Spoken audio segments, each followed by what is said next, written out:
When you buy a new home, possession day is supposed to be a dream. But let's not forget that a nightmare is technically a type of a dream. We're here with Sheri Willick talking about how to make sure that possession day is not a nightmare. And Sheri, let's start with the buyer.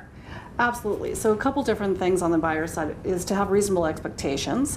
One, if you're supposed to take possession at 9 a.m., do not have your movers booked for 9 a.m. There's often delays between the lawyers and mortgage funds transferring, and movers do not like to sit and wait for hours until the keys are there to move stuff in. And if you're supposed to get the home in the how you viewed it, in the condition that you viewed it. So expect it to be in the general cleanliness that it was at that time. So you might want to give yourself a day to clean out cupboards before you put your dishes and your forks and spoons and stuff away in there, right? That makes sense. Now, what about timing and things like that? You were kind of saying never on a Friday.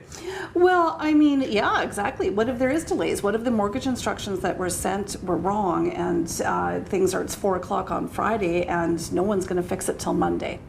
You know, sometimes we have to have Friday possessions for whatever particular reason, but I would recommend a Thursday just to give yourself that extra business day in case there's issues. Yeah, makes sense. Now, on the seller's side of the ledger. Yeah.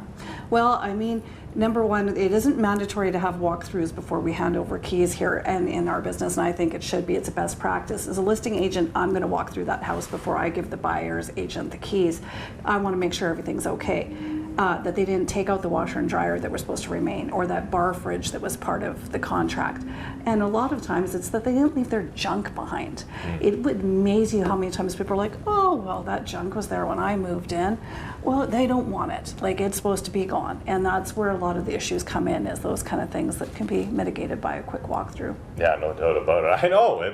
We got possession in March, and when the snow melted, we found a whole bunch of treats. Anyways, we're not talking about me. The other thing on the seller's side is ultimately it's a timing thing. I mean, the check doesn't cash until the check cashes, right? So things like insurances or whatever else, just maybe extend it? Well, absolutely. So a lot of times you're like cutting utilities off and everything on that day of, right? But what if there is delays on the buyer side and now you don't have insurance on that house and something happens?